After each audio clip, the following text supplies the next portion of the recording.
नमस्कार सभी विद्यार्थियों का हार्दिक स्वागत।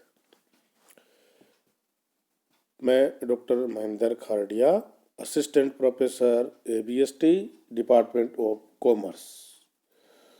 प्रिय विद्यार्थियों, आज हम एक महत्वपूर्ण विषय पर अपनी चर्चा जारी रखेंगे और उस टॉपिक का नाम है application of break even analysis, BEP, break even point का यूज।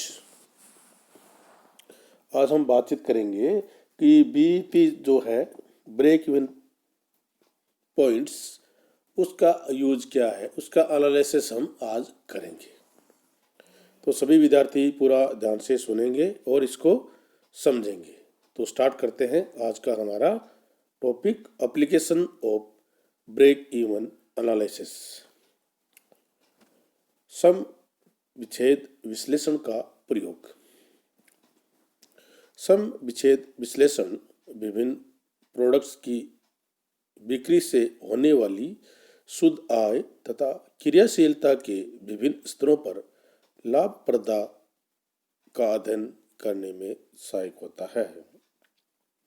सम विच्छेद विश्लेषण के माध्यम से हम विभिन्न प्रोडक्ट की जो बिक्री होती है और बिक्री होने से जो प्रॉफिट होता है, शुद्ध आय होती है, और इसके साथ साथ जो क्रियाशीलता के जो विभिन्न स्टेज है, लेवल है, उन पर जो लाभप्रदता है उसका अध्ययन इसमें हम कर सकते हैं। और ये सदैव उस बिंदु की ओर संकेत करता है जहाँ से विक्रय मात्रा नीची नहीं करनी चाहिए। ये एक ऐसा पॉइंट है, अगर उस पॉइंट से आप नीचे चले गए तो आपकी जो व्यापार है उसमें हानि होने की संभावना बढ़ जाती है। तो ये एक इंडिकेशन है जो आपको सतर्क करता रहता है कि हमें इस जो लेवल है उस लेवल से नीचे अपनी विक्रय की मात्रा को नहीं रखनी चाहिए। इससे यह भी ज्ञात होता है कि किस प्रकार विक्रय मात्रा के सम विच्छेद बिंदु स्तर से अधिक होने पर लाभ शीघ्रतापूर्ण बढ़ सकते हैं। और ये भी संकेत करता है कि अगर हमने सम विच्छेद बिंदु से अधिक बिक्री कर दी तो हमारे जो लाभ है वो भी तुरंत ही बढ़ जाएंगे, शीघ्रतापूर्ण बढ़ सकते हैं। इस प्रकार प्रबंध के समक्ष व्यावसायिक संस्था के लाभों का सूक्ष्मदर्शी चित्र प्रस्तुत करता है BEP। इसके द्वारा प्रबंध के व्यावसायिक दशाओं तथा विक्रय लागत, आचरण आदि में परिवर्तन से संस्था की लाभप्रदता पर पड़ने वाले प्रभाव की भी जांच करना संभव होता है। व्यवसाय संस्था के समक्ष एक सूक्ष्म चित्र है वो प्रस्तुत करता है और इसके द्वारा ही प्रबंध के व्यावसायिक दशाओं, विक्रय लागत, आचरण आदि में परिवर्तन से संस्था की जो लाभप्रदता है उस पर पड़ने वाले प्रभाव की जांच भी इसके माध्यम से हम कर सकते हैं। व्यवहार में अगर सम विच्छेद विश्लेषण के जो प्रयोग हैं वो हम विशिष्ट प्रबंधकीय प्रयोग हैं, जो हम डिसीजन मेकिंग से संबंधित जो कार्य करते हैं उसमें इसका बहुत ही महत्वपूर्ण पार्ट होता है। जैसे विभिन्न विक्रय मात्रा पर लाभ की गणना, calculation of profit for different cells volume.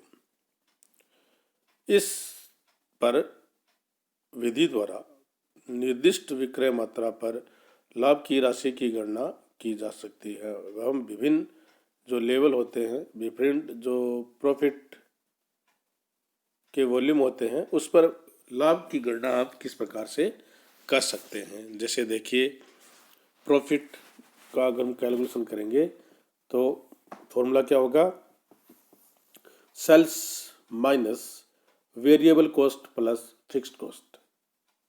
यानी विक्रय की जो राशि है उसमें से हम वेरिएबल कॉस्ट और फिक्स्ड कॉस्ट को अगर लेस कर देंगे तो जो रिमेनिंग अमाउंट आएगा वो आएगा आपका प्रॉफिट।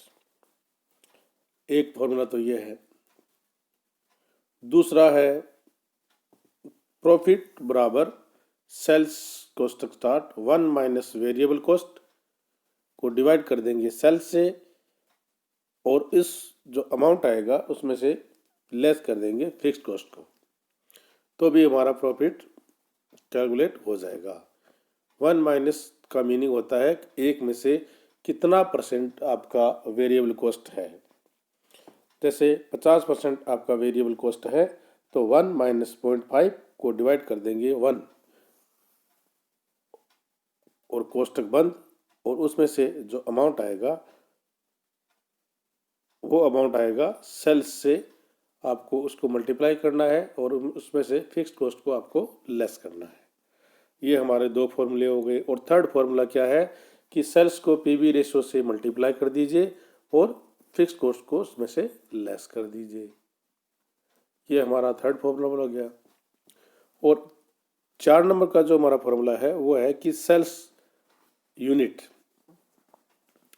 सेल्स की अगर आपको नंबर ऑफ यूनिट्स दी गई हैं तो हम unit sales price minus unit variable cost minus fixed cost, तो हम क्या करेंगे सेलिंग प्राइस पर यूनिट में से वेरिएबल कॉस्ट पर यूनिट को घटाकर और सेल्स जो यूनिट्स है उससे मल्टीप्लाई कर देंगे और उस अमाउंट में से प्रॉफिट कॉस्ट फिक्स्ड कॉस्ट है उसको घटा देंगे, तो प्रॉफिट का कैलकुलेशन हो जाएगा।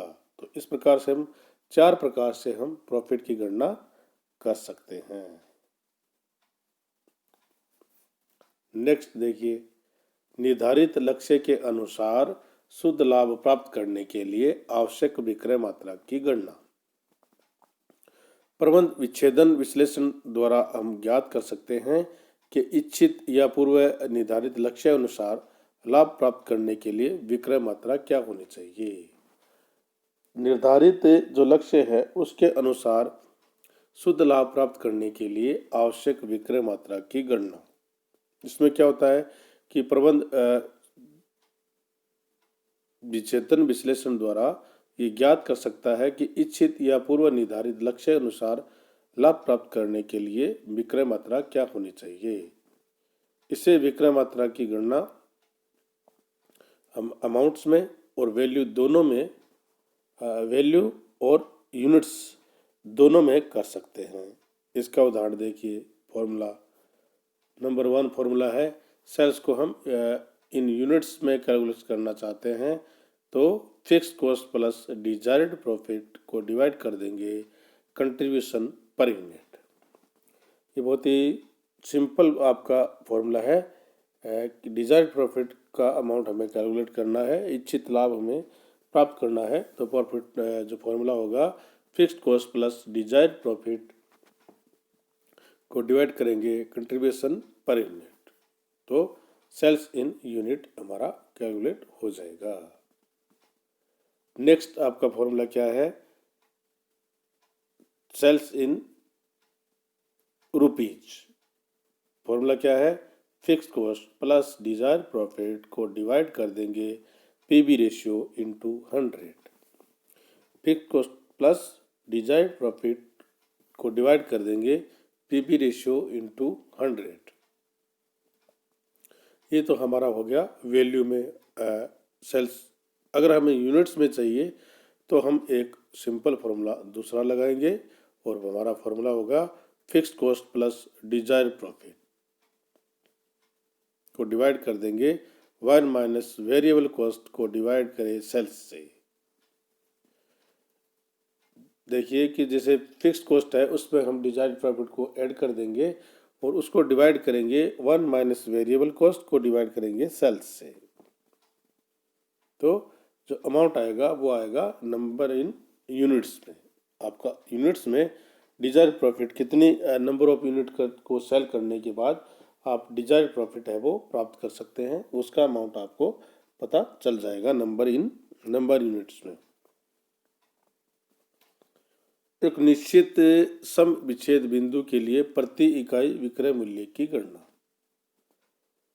एक निश्चित जो सम विच्छेद बिंदु है जिसको हम ब्रेक इवन पॉइंट बोलते हैं के लिए प्रति इकाई विक्रय मूल्य की गणना कितनी करनी है। आपको एक सम विच्छेद बिंदु है, उस बिंदु पर विक्रय मूल्य कितना निर्धारित करना है, इसकी गणना भी हम इसके माध्यम से कर सकते हैं। जैसे यूनिट सेलिंग प्राइस बराबर फिक्स कॉस्ट को डिवाइड कर देंगे बीईपी इन units plus variable cost per unit. आपकी कितनी फिक्स्ड कॉस्ट है उसको हम बीईपी इन यूनिट से डिवाइड करेंगे और वेरिएबल कॉस्ट का अमाउंट जोड़ देंगे पर यूनिट के हिसाब से, तो आपकी सेलिंग प्राइस का पता चल जाएगा कि इस सेलिंग प्राइस पर आप ब्रेक इवन पॉइंट को प्राप्त कर सकते हैं। यानी एक निश्चित सम विच्छेद बिंदु को प्राप्त करने के लिए विक्रय प्रति इकाई विक्रय मूल्य की गणना, यूनिट सेलिंग प्राइस बराबर फिक्स कॉस्ट को डिवाइड कर देंगे बीईपी इन units plus variable cost per unit. Next आपका क्या है कि प्रस्तावित व्ययों की पूर्ति करने हेतु आवश्यक विक्रय मात्रा की गणना।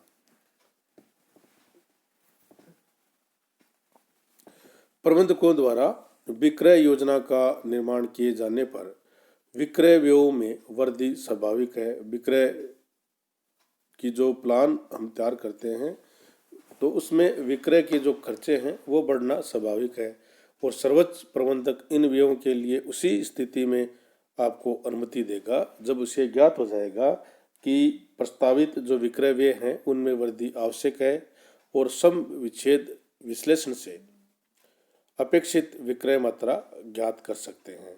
आपको जो सर्वोच्च प्रबंधक है वो इन व्ययों की पूर्ति के अनुमति उसी स्थिति में देगा जब उसे ज्ञात हो जाएगा कि प्रस्तावित जो विक्रय व्यय है उनमें वृद्धि आवश्यक है और सम विच्छेद विश्लेषण से अपेक्षित विक्रय मात्रा ज्ञात कर सकते हैं। उसका फॉर्मूला क्या होगा, इन यूनिट्स प्रपोज एक्सपेंडिचर को डिवाइड कर देंगे कंट्रीब्यूशन पर यूनिट। आपको यूनिट्स में चाहिए तो हमारा फॉर्मूला क्या होगा, प्रपोज एक्सपेंडिचर को डिवाइड कीजिए कंट्रीब्यूशन पर यूनिट। और अगर आपको वैल्यू में चाहिए तो प्रपोज एक्सपेंडिचर को डिवाइड कीजिए पीवी रेशियो से। प्रपोज एक्सपेंडिचर को डिवाइड कीजिए पीवी रेशियो से और मल्टीप्लाई कीजिए 100 से, तो हम उस अमाउंट को वैल्यू में प्राप्त कर सकते हैं। और यूनिट्स में चाहिए तो प्रपोज एक्सपेंडिचर को डिवाइड कीजिए कंट्रीब्यूशन पर यूनिट से, तो हम इसको यूनिट्स में प्राप्त कर सकते हैं। हमारे जो है प्रस्तावित व्यय है उनकी पूर्ति के लिए विक्रय की मात्रा की गणना करना। तो इस प्रकार 4 प्रकार से हम बीईपी सेल्स का प्रयोग कर सकते हैं और ये बीईपी है वो डिसीजन मेकिंग से संबंधित पार्ट के लिए बहुत ही महत्वपूर्ण इसका प्रयोग किया जाता है और इसके लिए आपको ज़रूरी है कि इन फॉर्मूलों की जानकारी हो ताकि आप इनकी गणना आसानी से कर सकें। जैसे प्रॉफिट्स को कैलकुलेशन करने के लिए हम 4 प्रकार से इसकी गणना कर सकते हैं। सेकंड, आपका जो सेलिंग प्राइस है उस सेलिंग प्राइस की गणना हम कर सकते हैं, उस बिंदु पर कितनी बिक्री की आपकी आवश्यकता है ताकि हम सम विच्छेद बिंदु तक पहुंच सकें। इसके बाद में आपको प्रस्तावित जो व्यय है उनकी पूर्ति के लिए कितने विक्रय की मात्रा की आपको आवश्यकता है यूनिट्स में, उसकी गणना हम कर सकते हैं। तो बीईपी जो है उसका हम बहुत ही बेहतर तरीके से हम उसका यूज कर सकते हैं। आप सभी विद्यार्थियों का बहुत बहुत धन्यवाद। Thank you very much.